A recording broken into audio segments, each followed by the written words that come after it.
So welcome to day 4 of the Offa's Dyke, and we met our new friend Rose.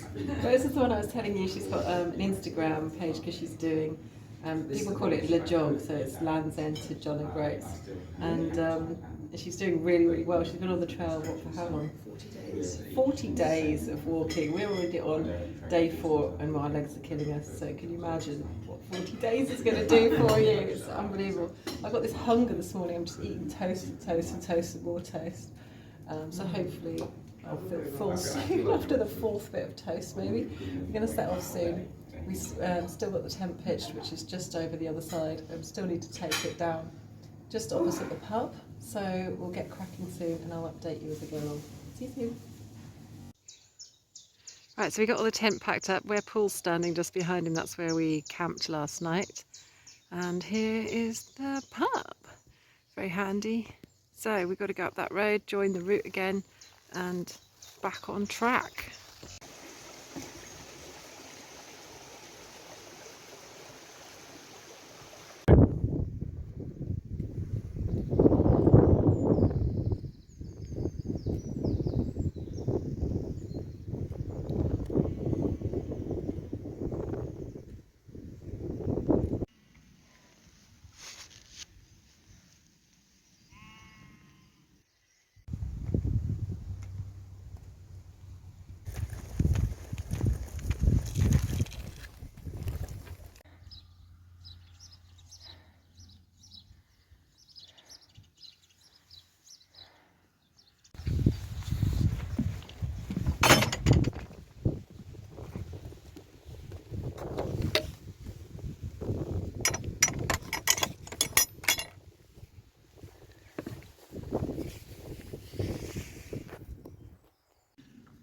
So can you see behind me there's a field of what looks like cows. We just came from the other side of that field where the hedge is, and I got halfway across and realised they were all young bulls.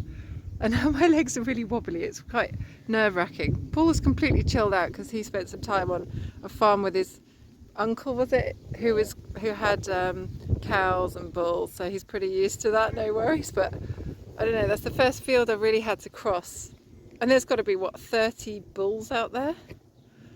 Yeah, all young. It was a bit nerve-wracking.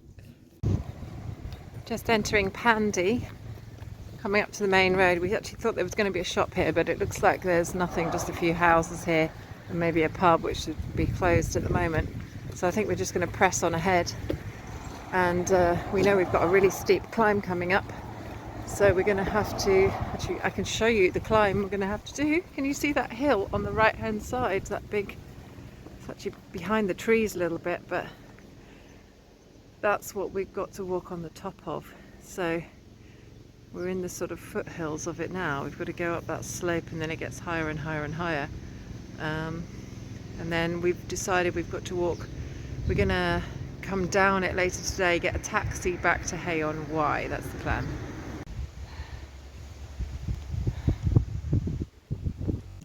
Just seen our first buzzard. We can hear it. Where's it gone? There it is. Looks like it's hunting. It's calling to the other one. You can hear the other one as well. Yeah. We're expecting mountain paths and really hard, steep climbing, but now we're on this cute little road going downhill, which is quite pleasant. So it means we can eat a few snacks on the way. Just having a bit of flapjack. We've been enjoying listening to the buzzards. It obviously seems to be too calling to each other. I'm expecting to get around this corner, and then there's a big path, like a mountain path up to the left. Look at this really cool tree. It looks like they've had to cut through the root system to put the road in the middle. It's absolutely massive.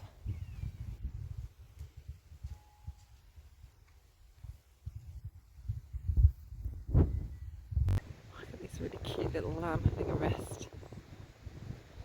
Speed forward. Yeah, it's very cute. We've got to walk up there now.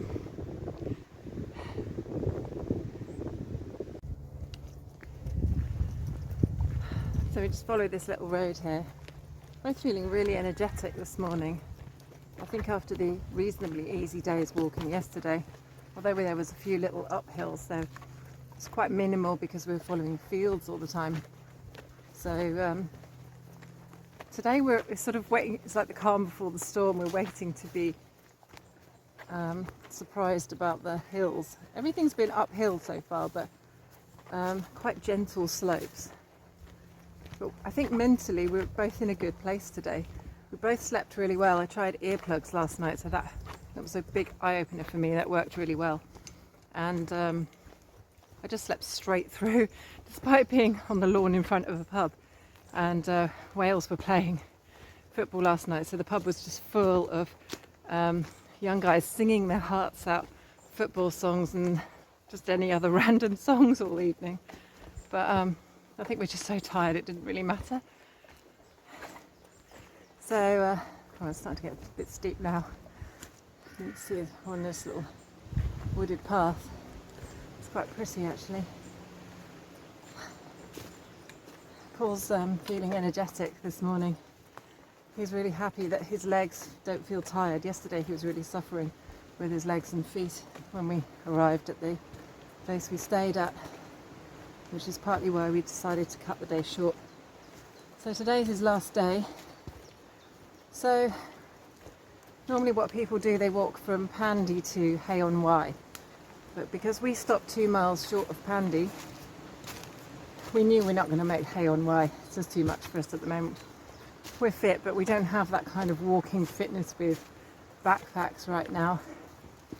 So what I'm going to do,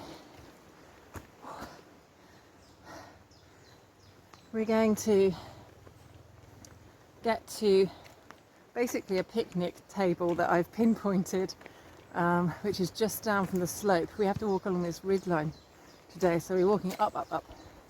Apparently when you're on the ridge line it's quite flat, and instead of walking the entire ridge to Hay-on-Wye, I'm going to do about half of it and then come down on the east side so that we can get a taxi to Hay-on-Wye.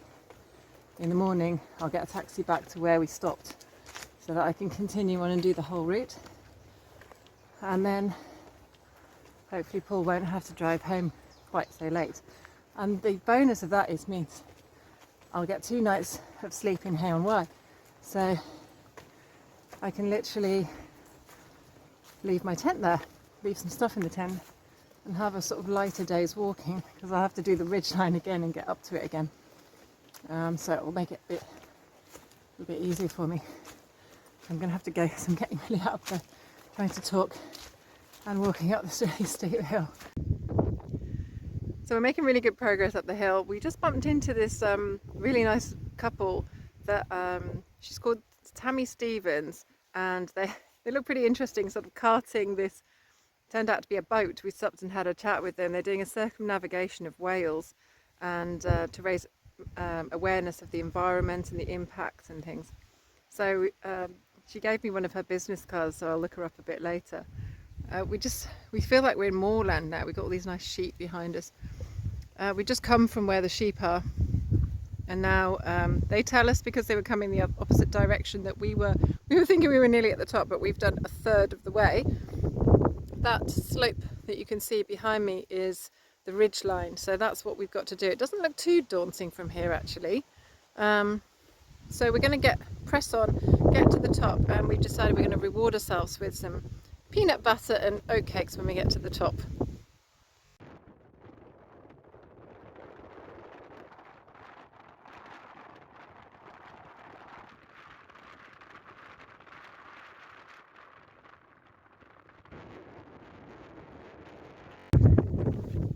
So I hope you can hear me. It's very windy here at the top. Unfortunately, we've got this amazing view, but you can't really see it. I thought it was going to rain. We haven't had rain yet, but that hill that you can see in the background, we've basically got to follow this ridge line. We've got another about 2 miles to go, and then we have to head down the hill to the east of this ridge. Just came across this cairn. Noticed that wild horses just over there.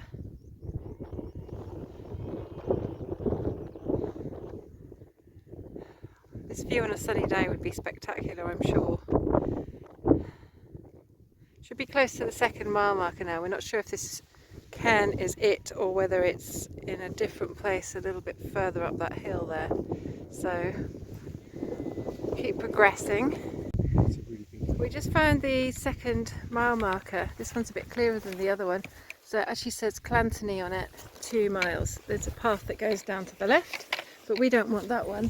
We're going to carry on and find the next one. So we've got 1 mile to go until we turn off. Alright, so we've gone wrong.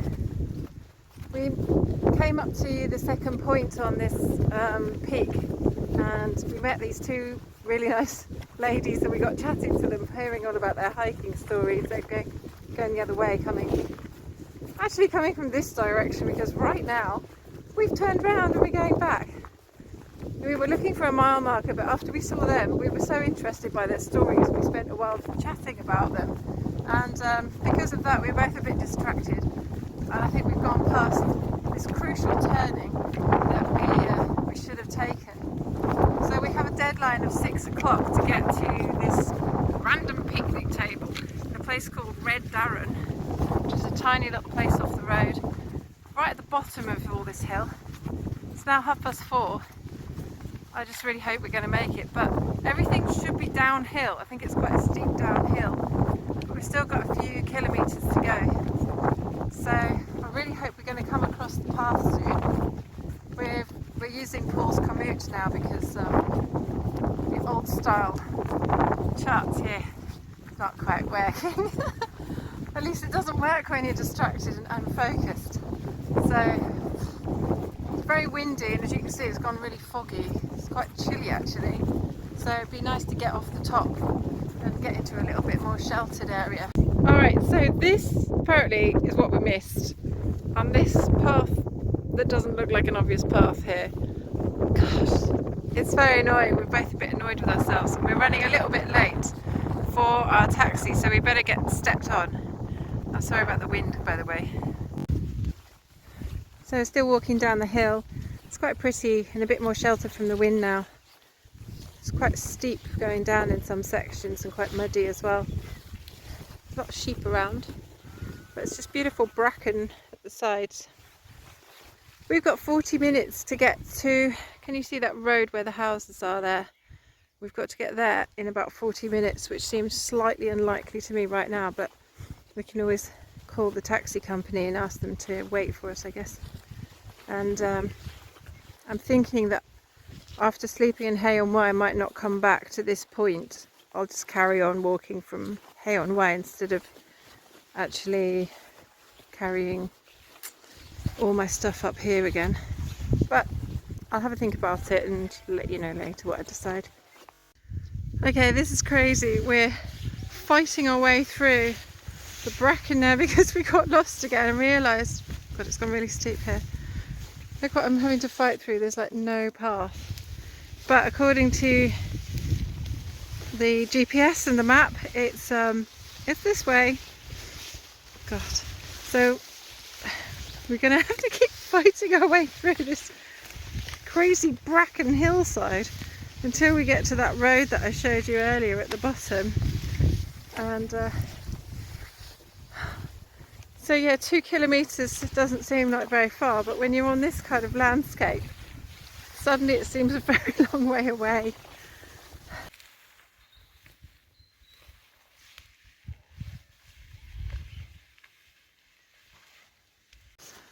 So look at this, guys, we just fought through all this bracken, and it is an official public footpath going through the bracken.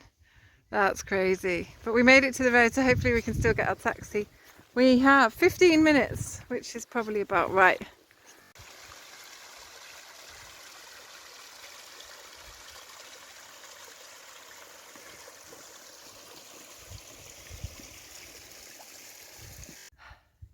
Looks like we made it. We fought our way through, and the taxi is just seconds away down the road. They sent me a live sharing of their taxi so I could see where they were. So we're on our way back to Hay-on-Wye very shortly. I shall sadly be saying goodbye to Paul for a while and then continue on my own. Oh, that's Paul now leaving. I'm now officially on my own again. So this is my new setup now that Paul has gone. I've got the one person hilly bag, which is also Paul's. Kindly lent it to me. And I'm in this very pretty campsite. Not very many people around. Seem like they do a bit of glamping. It's quite pretty. There's the village of Hay on Wye in the background. So I've made a decision that what I'm going to do is to set off from Hay on Wye tomorrow morning, continue on with the Offa's Dyke. I can't go back, especially wrestling through all that bracken, because I'm not going to go back up there. That's crazy. And actually I've just had a message from some friends of mine that they're going to join me for hiking tomorrow, so I won't be alone tomorrow. I've never actually met them face to face. We're friends from online, so it's going to be a really nice, interesting day, I think. Looking forward to it. See you tomorrow.